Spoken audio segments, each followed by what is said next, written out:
from listeners.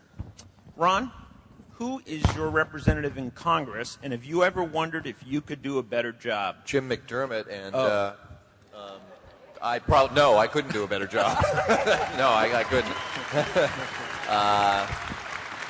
I'm not a politician. That's a specialized sort of thing, and Jim does a great job back there, I think. So, yeah. No, that's... Where would I have to move to? Can't. There you go. It's nice here. It's a nice place. Here in the 33rd. Bill Press, which politician lives in the biggest bubble now in D.C.? And I think we'll have to take the president out of that in terms of, the physical... Well, first of all, I don't know who that is. You know what? I want to say that my member of Congress, because even though I broadcast and live in Washington, we have a house in California, and we still vote in California because in California, we have a vote in California, not like residents of Washington, D.C. And my congresswoman is Lynn Woolsey, who is, she's great. She is the co-chair of the Progressive Caucus. She is number one proponent of single payer in the House, and she's the one who sent the letter, wrote the letter, signed by 70 other members of Congress last week to Nancy Pelosi saying, no public plan option, you're not going to get 70 votes. Yeah, good for her. She's the leader of the Progressive Caucus in the House. I had her on my show just 2 weeks ago. Co-chair of the co-chair. I would say, you know what? The person I think lives in the biggest bubble right now in Washington, I have to tell you, is John McCain, because he thinks he won. That would mean Sarah Palin was vice president. Well, no, you're right. And he also thought appointing Sarah Palin was a good idea, right? That's a hell of a bubble. But, last week with Cash for Clunkers, John McCain opposing Cash for Clunkers, and the reason he gave for opposing, he says, I've got an old set of golf clubs. Can I turn in my golf clubs and get $4,500 for my golf clubs?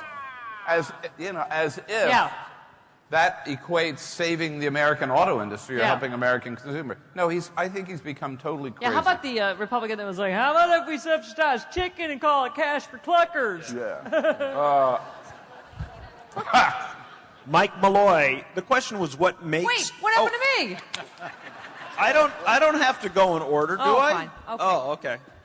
I'm sorry. Stephanie. Yes.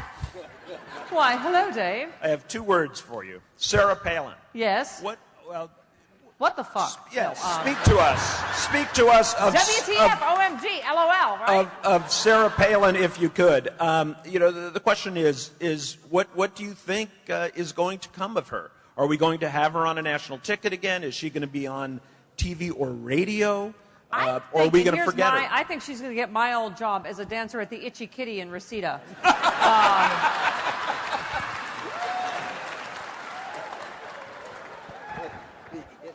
She contributes nothing, in my opinion. You know who I do love, by the way, women in politics? Governor Gregoire. Love her.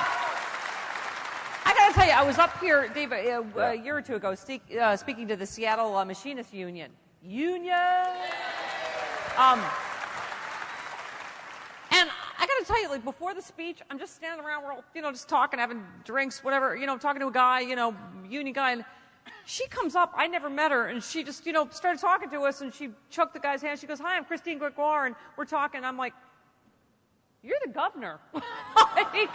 But just so down to earth, and so, she didn't say, hi, I'm the governor. She's just talking to him about his family and his job and what's going on, and we're talking literally for 4 minutes, and then he suddenly went, oh, you're the governor.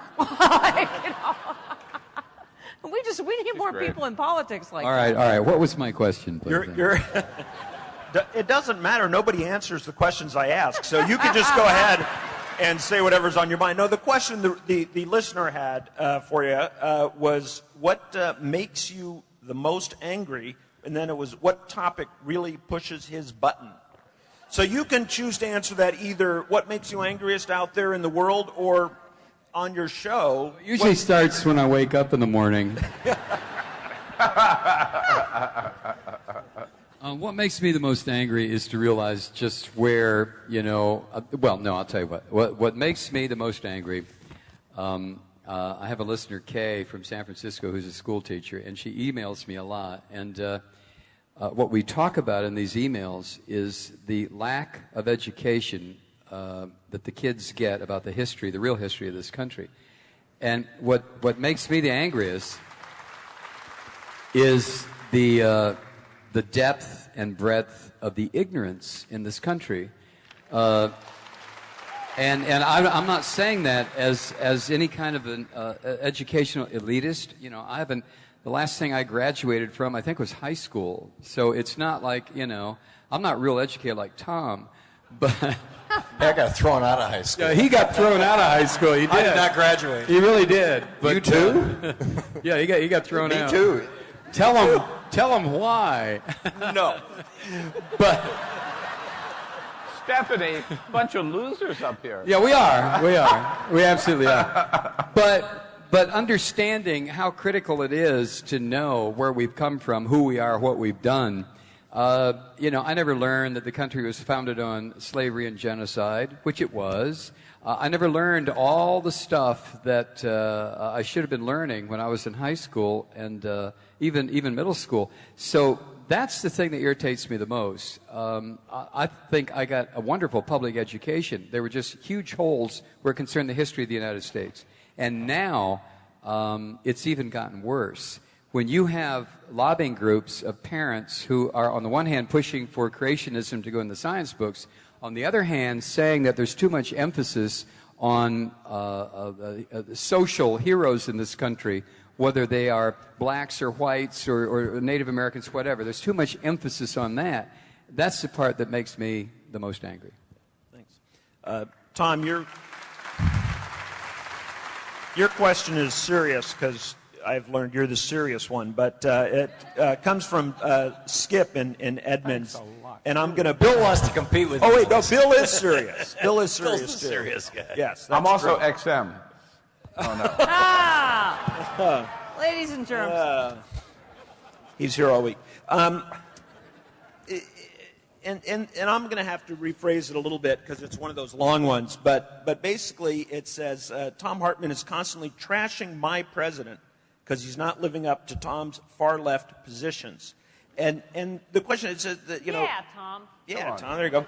Progressives did not elect President Obama. Moderates did, which came up here a little bit earlier. But I don't know how you want to respond to that. I mean, and does that change how you would critique the president, given where those votes might have come from and who at the time last November believed he was going to be a liberal? It's an interesting question. I don't think of myself as trashing the president, first of all.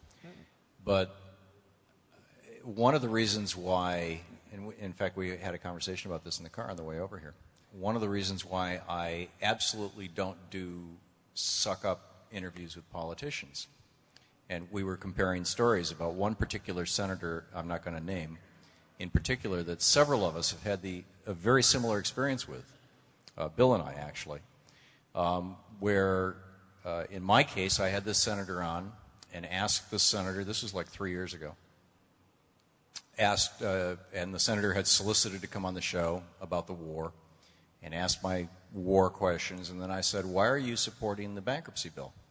And the senator got very upset with me for asking that question. And I pointed out that half of all bankruptcies are medical, another third of bankruptcies are women who got divorced.